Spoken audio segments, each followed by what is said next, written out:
حضرت موسیٰ علیہ السلام اور ایک چروائے کا قصہ۔ حضرت موسیٰ علیہ السلام ایک دن جنگل جا رہے تھے کہ انہوں نے ایک چروائے کی آواز سنی۔ وہ اونچی اونچی کہہ رہا تھا، اے میرے جان سے پیارے خدا، تو کہاں ہے؟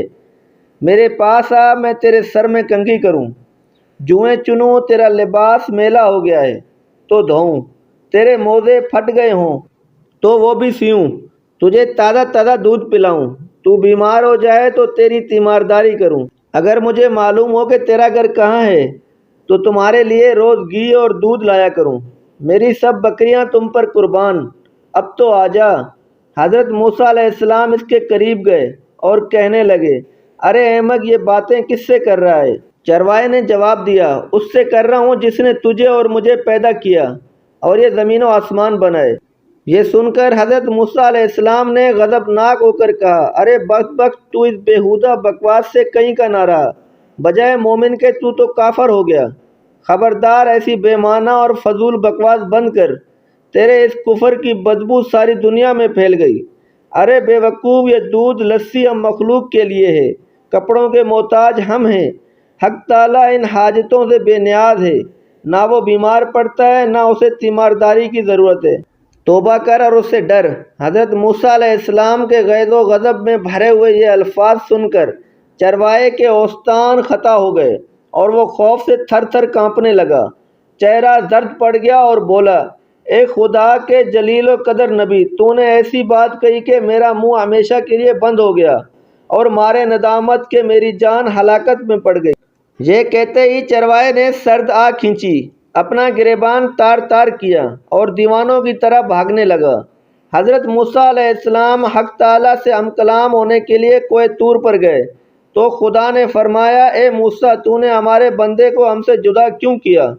تو دنیا میں جدائی کے لیے آیا ہے یا میلاب کے لیے؟ خبردار، اس کام میں احتیاط رکھ۔ ہم نے اپنی مخلوق میں ہر شخص کی فطرت الگ بنائی اور ہر فرد کو دوسرے سے جدا عقل بخشی ہے۔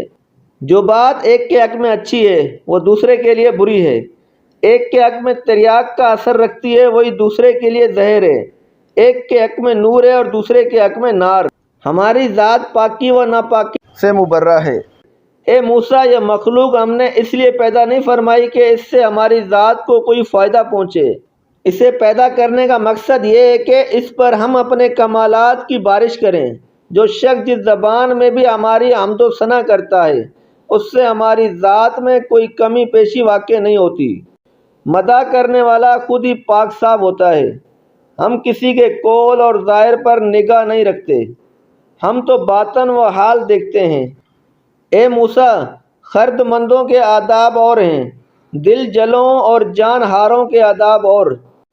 حضرت موسیٰ علیہ السلام نے جب خدا کا یہ عتاب آمیز خطاب سنا تو سخت پشیمان ہوئے اور بارگاہ الہی میں نہایت ندامت اور شرمساری سے معافی مانگی۔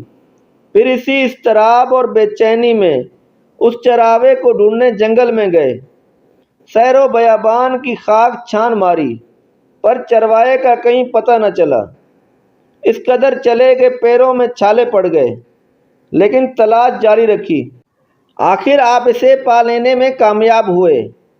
چروائے نے انہیں دیکھ کر کہا، اے موسیٰ علیہ السلام، اب مجھ سے کیا خطا ہوئی ہے کہ یہاں بھی آپ پہنچے؟ حضرت موسیٰ علیہ السلام نے جواب دیا، اے چروائے، میں تجھے مبارکباد دینے آیا ہوں۔ تجھے حق تعالیٰ نے اپنا بندہ فرمایا اور اجازت عطا کی کہ جو تیرے جی میں آئے بلا تکلف کہا کر۔ تجھے کسی ادب و آداب، قاعدے ضابطے کی ضرورت نہیں۔ تیرا کفر اصل دین ہے اور دین نور جہاں۔ تجھے سب کچھ معاف ہے، بلکہ تیرے صدقے میں تمام دنیا کی حفاظت ہوتی ہے۔ چروائے نے آنکھوں میں آنسو بھر کر کہا، اے پیغمبر خدا، اب میں ان باتوں کے قابل ہی کہاں رہا ہوں کہ کچھ کہوں۔ میرے دل کا خون ہو چکا ہے، اب میری منزل بہت آگے ہے۔ تو نے ایسی ضرب لگائی کہ ہزاروں لاکھوں سال کی راہ طے کر چکا ہوں۔ میرا حال بیان کے قابل نہیں، اور یہ جو کچھ میں کہہ رہا ہوں اسے بھی میرا احوال مت جان۔ مولانا رومی اس حکایت سے ماحاصل یہ نکالتے ہیں کہ اے شخص جو تو حق تعالیٰ کی حمد و ثنا بیان کرتا ہے، کیا سمجھتا ہے تو ابتدا سے انتہا تک ناقص اور تیرا حال و کال بھی ناقص۔ یہ محض ایک پروردگار رحمان و رحیم کا کرم ہے کہ وہ تیرے ناقص اور گندے تحفے کو بھی قبول فرماتا ہے۔ سبحان اللہ۔